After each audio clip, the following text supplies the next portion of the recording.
બગોદરાના સરલા ગામમાં ઉપરવાસના વરસાદી પાણી ભરાઈ ચૂક્યા છે અને જેને લઈ અને આખું જ ગામ બેટમાં ફેરવાઈ ગયું છે। ગામમાં પાણી ભરાતાની સાથે જ સ્થાનિક લોકોને જીવન જરૂરી ચીજ વસ્તુઓ મેળવવા માટે પણ ટ્રેક્ટરથી અવરજવર કરવી પડી રહી છે।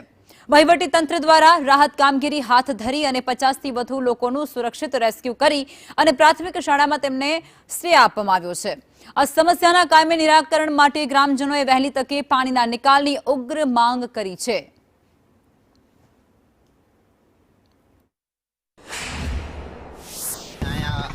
જવા આવવામાં ખૂબ ઉપરવટથી ખૂબ પાણી આવેલું છે, તો જવા આવવામાં ખૂબ તકલીફ પડી રહી છે। તો સરકારશ્રીથી મદદ મળે એવી અમે આશા રાખીએ છીએ। અમારા ગામમાં એટલું પાણી આવ્યું છે, કેળામાંનું પાણી આવ્યું છે, ઘરમાં રાંધવાનું કંઈ નથી, ખાવું પીવું હોય તો જો ટ્રેક્ટર લઈને જવું પડે બગોદરા। અત્યારે જ બધું લઈને આવ્યા અમે, તો સરકારને એટલી વિનંતી છે કે આ પાણીનો જલ્દી નિકાલ કરો। ઉપરવાસથી અત્યારે એટલું પાણી આવી રહ્યું છે કે કેડ અમારું પાણી છે।